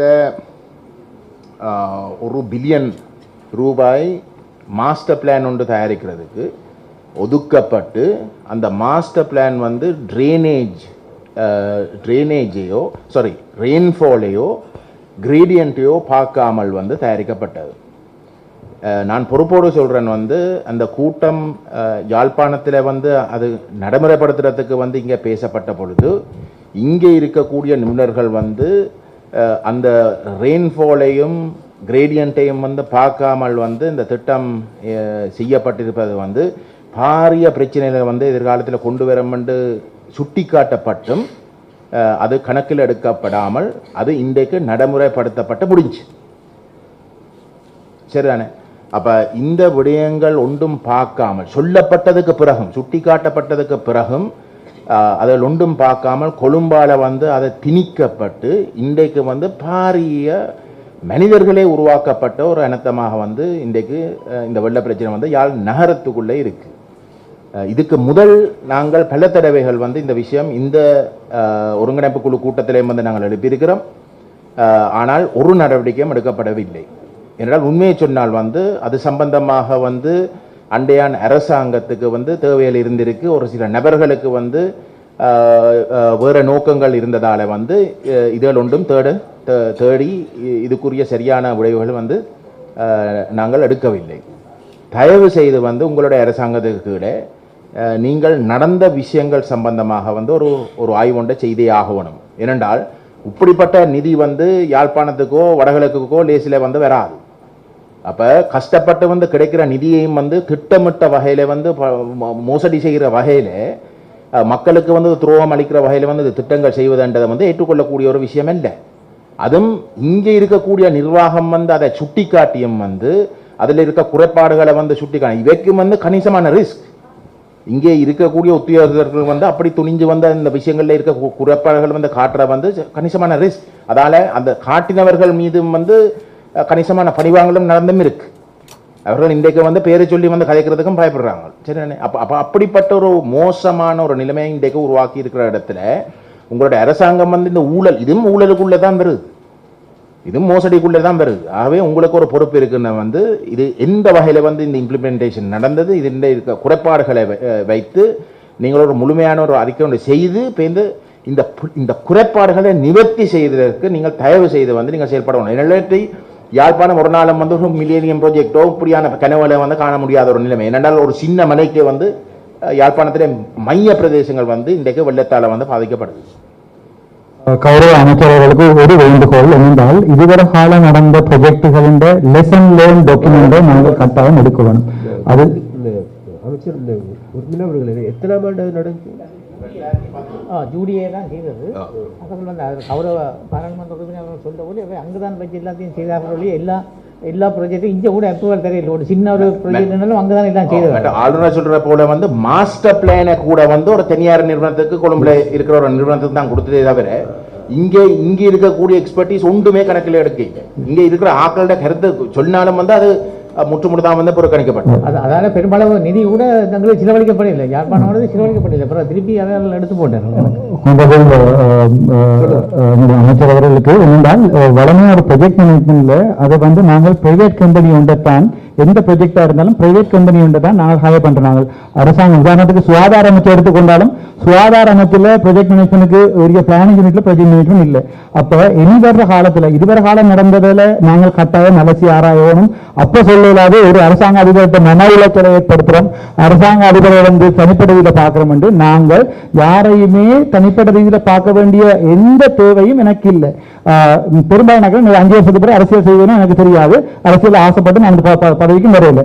இதுவரை நடந்த அவ்வளவு ப்ரொஜெக்டையும் அலசி ஆராயணும். அல்லது ஊழலுக்கு எதிரான அரசாங்கம் என்று நாங்கள் வந்திருக்கிற அரசாங்கம் அதுக்குரிய வேலையை செய்ய வேணும். 2வது எதிர்வார ப்ரொஜெக்டுகளை நாங்கள் எழுதி வைக்கல, அதை பப்ளிக்கு போகணும். இந்த ப்ரொஜெக்ட் உதாரணத்துக்கு அந்த கட்டிடம் கட்டப்பட்டது, அந்த கலாச்சார மண்டபங்கள் கட்டப்பட்டதுக்குரிய ப்ரொஜெக்டுகள் தேவையை அலசி ஆராய்ந்திருந்தா அதை விட எங்களுடைய பாதை வீதி அபிவிருத்திகள், குல அதிகரிப்புகள், தண்ணீர் வடிகால்கள் மிக முக்கியம். ஒரு சமூகத்தின் அடிப்படை தேவைகளை நிவர்த்தி செய்யாம நாங்கள் ஆடம்பர தேவைகளை நிவர்த்தி செய்து அதிகூடிய மேலாளிகள் இந்த மாதிரி ப்ரொஜெக்டுகளை நிப்பாட்டி எதிர்வார காலத்துல வந்து மக்களோட தேவைக்கு அடிப்படையில் எபிபி அரசாங்கம் செயற்படும் போதுதான் மக்கள் உங்களுக்கு தந்த ஆணைகளுக்குரிய முழு பிரதிபலிப்பையும் நீங்க சொல்லுவீங்க. அது உங்களுக்கு ஆதரவாளர் என்ற அடிப்படையில் நான் உங்களுக்கு சொல்றேன். நன்றி.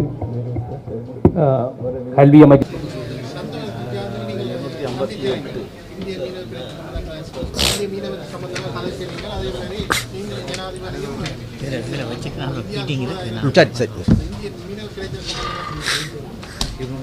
இந்திய மீனவர் பிரச்சனை தொடர்பாக நேற்று முதல் நாள் இந்திய தூதுவர் வந்து அமைச்சரவையில் என்னை சந்தித்து நீண்ட உரையாடல் இடம்பெற்றது. அப்போ அந்த நீண்ட உரையாடலின் போது முக்கியமாக நான் மிக தெளிவாக சுட்டிக்காட்டினேன்.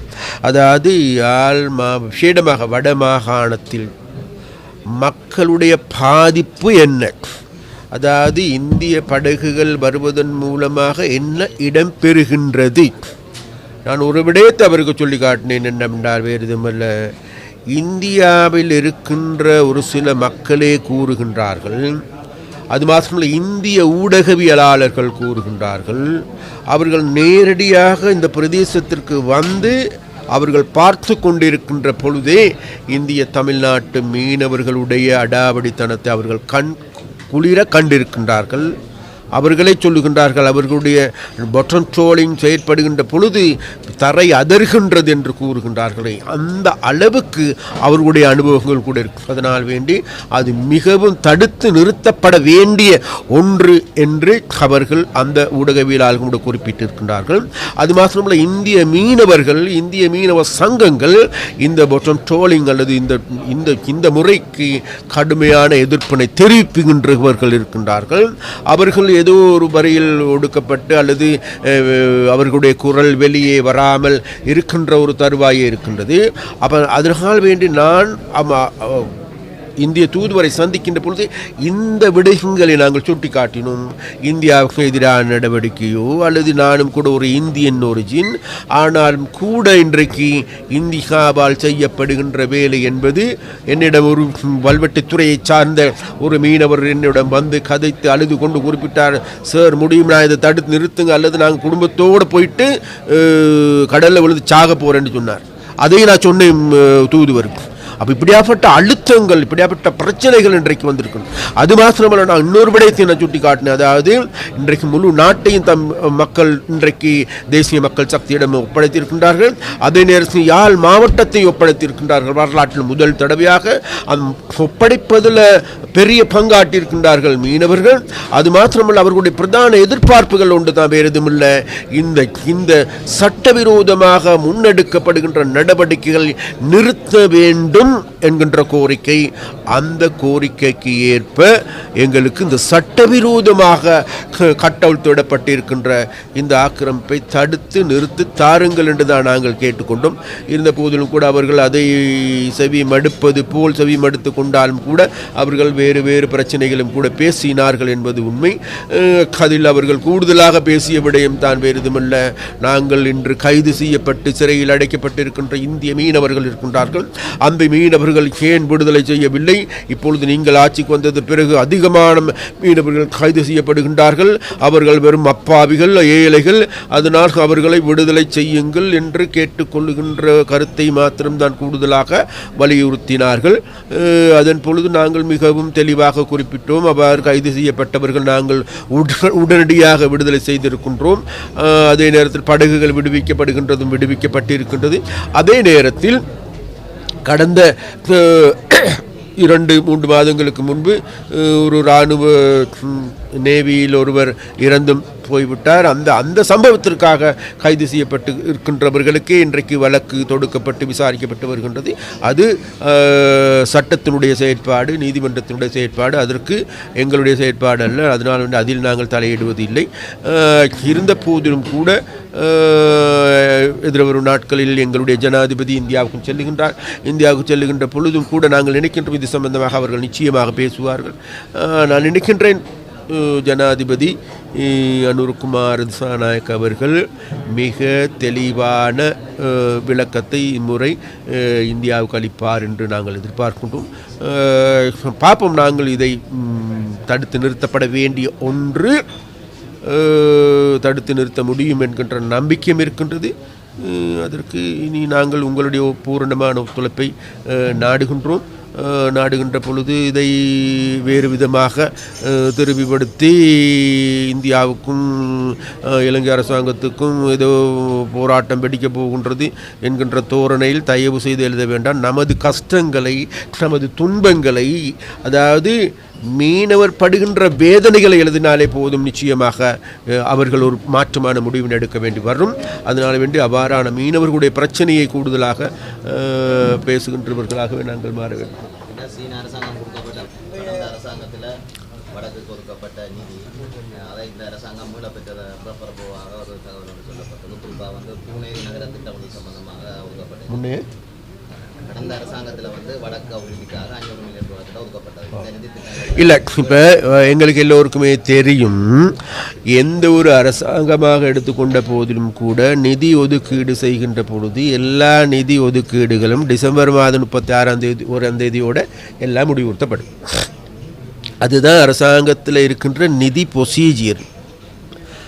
ஆனாலும் கூட அந்த நேரத்தில் நமக்கு தேவையாக இருக்குமாக இருந்தால் அந்த பிரதேசத்தில் இருக்கின்ற அரசியல், அதே நேரத்தில் அதிகாரிகள் தேவையாக இருக்குமாக இருந்தால் அது சம்பந்தமாக அந்த அந்த அந்த யோசனையை, நிதியை மேலும் அடுத்த வருடத்திற்கு நீடித்துக் கொள்வதற்கான செயற்பாடுகளை முன்னெடுக்கப்பட வேண்டும். அதனால் வேண்டி நீங்கள் கேட்ட கேள்வி ஆனது நிச்சயமாக அவ்வாறான பல்வேறு பிரச்சனைகள் எழுந்திருக்கின்றது.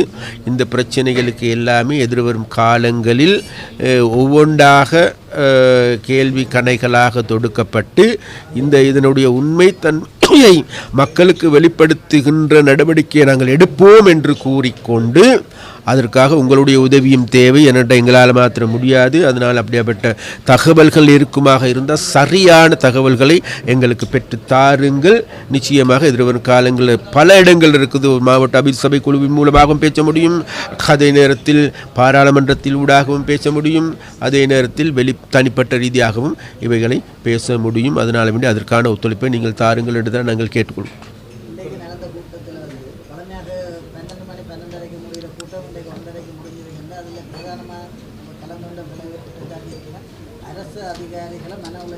இல்லை, அரசு அதில் ஒரு உண்மை இருக்குது, நீங்கள் சொல்கிறது உண்மையும் இருக்குது. அதே நேரத்தில் அரசு அதிகாரி அது ஒரு சிலருடைய தனிப்பட்ட ரீதியான பிரச்சனைகள்.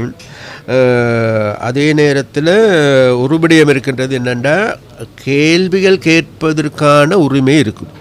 அப்போ அந்த கேள்விகள் கேட்கின்ற போது தனிப்பட்ட ரீதியான தாக்குதல்கள் தொடுக்கப்பட்டிருக்கின்றது. அது எல்லாராலையும் அல்ல, ஒரே ஒரு பாராளுமன்ற உறுப்பினர் மூலமாகத்தான் அது தொடுக்கப்பட்டிருக்கின்றது. அது சம்பந்தமாக நான் அந்த நேரத்திலையும் நான் சம்பந்தமாக சொன்னேன். இருந்த போதிலும் கூட தெரியும், உங்களுக்கு எல்லாருக்கும் தெரியும் என்னவென்று. அதனால் வேண்டி பார்ப்போம். நாங்கள் எதிர்பார்க்கும் காலங்களில் நான் ஒரு உண்மை ஒட்டுக்கொள்கிறோம் என்னென்னா, அரசு அதிகாரிகளை தனிமைப்படுத்துகின்ற செயற்பாடு எங்ககிட்ட இருக்காது. அரசு அதிகாரிகளை துஷ்பிரயோகம் செய்கின்ற வேலைக்கு நாங்கள் போக மாட்டோம். அரசு அதிகாரிகளை பழிவாங்குகின்ற நடவடிக்கையை நாங்கள் எடுக்க போகிறது. என்கிட்ட ஒரு சில தனிநபர்களால் முன்னெடுக்கப்படுகின்றவை அல்ல அரசாங்கத்தினுடைய செயற்பாடு, தனிநபர்களால் பேசப்படுகின்றவை அல்ல யாழ்ப்பாண ஒருங்கிணைப்பு குழு கூட்டத்தினுடைய முடிவு. அதனால் வேண்டி சம்பந்தமாக நம்ம எதிர்வரும் காலங்களில் மேலும் மேலும் ஃப்ளெக்சிபிளாக நடந்து கொள்வதற்கான நடவடிக்கை எடுப்போம். அது அவ்வாறான பிரச்சனைகள் கொஞ்சம் இருக்கின்றது. இங்கே இருக்கின்ற ஒரு சில ஏடிஏமார்களுக்கு இடையிலும், அதே நேரத்தில் இது நாள் வரைக்கும் இருந்த இந்த கூட்டுறவு சங்கங்கள் எடுத்துக்கொண்டாலும் சரி, மீன்பிடி சங்கங்கள் எடுத்துக்கொண்டாலும் கூட இன்னமும் கூட அந்த பழைய பாணியிலேயே விளையாடலாம் என்று நினைக்கின்றார்கள். அதனால் வேண்டி நாங்கள் ஒரு விடயத்தை சொல்லிக்கொண்டோம், பழைய விளையாட்டெல்லாம் இன்றைக்கி முடிந்து விட்டது. இனிமேல் அதனால் வேண்டி பழைய குருடி கதவை துரடிங்கிற கதவை அந்த கதைகள் கிடையாது இனி. அதனால் வேண்டி இனி சண்டியர்கள் கிடையாது இங்கே, பெரிய பெரிய பெரிய கும்பல்கள் கிடையாது இங்கே. ஏன்னா அதனால் வேண்டி இதனால் வரைக்கும் அந்த சண்டியன் இல்லாத சந்தியில் நொண்டியனும் சண்டியனாக இருந்தது போன்ற கதை முடிவடைந்து விட்டது. அதனால் வேண்டி இன்றைக்கி உண்மையான சண்டியர்கள் மீனவர்கள் இருக்கின்றார்கள், உண்மையான சண்டியர்கள் மக்கள் இருக்கின்றார்கள். அதனால் வேண்டி மக்களோடு நாங்கள் இருப்பதன் காரணமாக எதிர்வரும் காலங்களில் அந்த போலி சண்டியர்களுக்கு இடமில்லை என்பதையும் இந்த இடத்தில் சுட்டி காட்ட வேண்டும். அதே போன்று இன்றைக்கு இந்த இந்திய சீன இந்த முருகல் நிலைகள் சம்பந்தமாக பேசப்படுகின்ற விடயங்கள் பேசப்படுகின்ற அளவுக்கு பூதகரமானதல்ல. ஏனென்றால் இந்தியா இன்றைக்கு சீனாவோடு நெருக்கமான உறவுகளை மேற்கொண்டு வருகின்றார்கள். அது வேறு கதை. இருந்த போதிலும் கூட சீனா எங்களுக்கு வழங்கிய உதவிகளை நாங்கள் உரிய முறையில் பெற்றுக் கொடுப்பதற்கு ஏதுவான நடவடிக்கைகள் எடுப்போம் என்று கூறி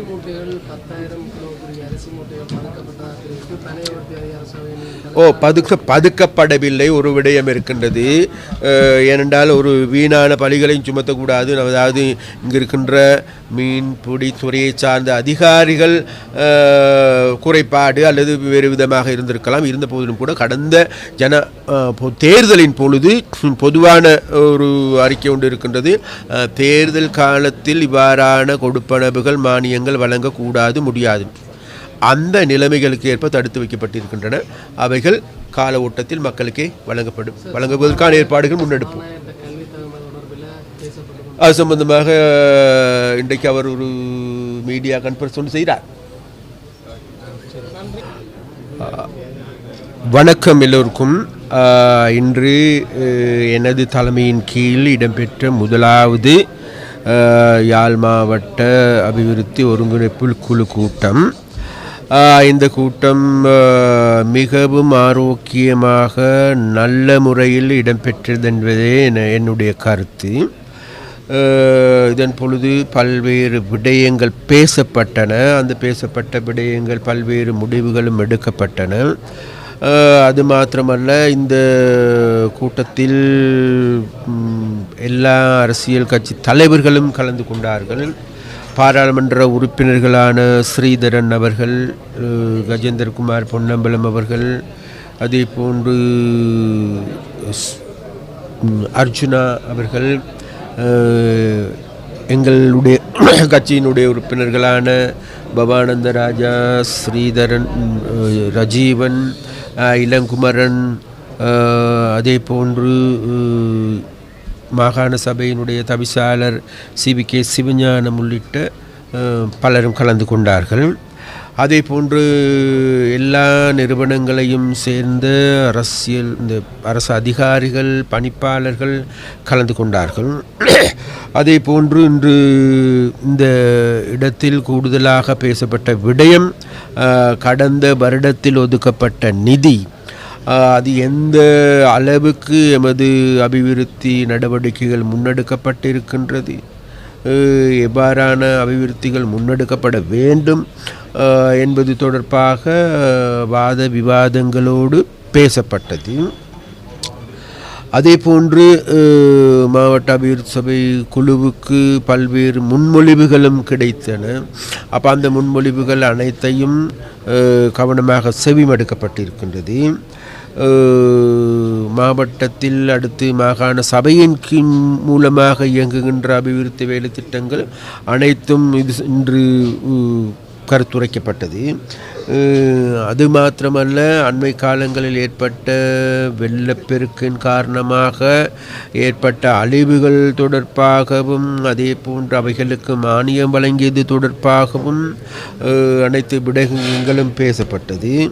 அது மாத்திரமல்ல, அண்மையில் இப்போது எங்களிடையே ஏற்பட்டப்பட்டிருக்கின்ற எலிக்காய்ச்சல் தொடர்பாகவும், அதே போன்று அதன் மூலமாக ஏற்பட போகின்ற பாதிப்புகள் தொடர்பாகவும் கூடுதலாக பேசப்பட்டது மாத்திரமல்ல, அது தொடர்பாக உடனடியான தீர்மானங்களை எடுப்பதற்கும் நடவடிக்கைகள் எடுப்பதற்கும் மக்களை தெளிவூட்டுவதற்கும் ஆன நடவடிக்கைகள் முன்னெடுக்கப்பட்டு வருகின்றது. அது மாத்திரமல்ல, இது தொடர்பாக இன்று காலையில் கொழும்பிலும் கூட சுகாதார அமைச்சரோடு அங்கு இருக்கின்ற தொற்று நோய் தடுப்பு பிரிவில் இருக்கின்ற பிரதானிகளாக இருக்கின்ற அனில் ஜெயந்த் அவர்களோடு பல்வேறு உரையாடல்கள் இடம்பெற்றன. அப்போ இடம்பெற்றதில் கூடுதலாக பேசப்பட்ட விடயமாக யாழ்ப்பாணத்தில் இருக்கின்ற இந்த பிரச்சனை பற்றியே பேசப்பட்டது. அது தொடர்பாக நேற்றும் கூட பல வைத்தியர்கள் இங்கு வருகை தந்தார்கள். இன்றும் கூட பலர் வர இருக்கின்றார்கள். அவர்கள் எல்லோருடையும் சேர்ந்து இந்த பிரதேசத்தில் ஏற்பட்டிருக்கின்ற இந்த நிலைமையிலிருந்து மக்களை பாதுகாத்துக் கொள்வதற்கான நடவடிக்கைகள் எடுப்பதற்கான தீர்மானங்கள் எடுக்கப்பட்டிருக்கின்றது.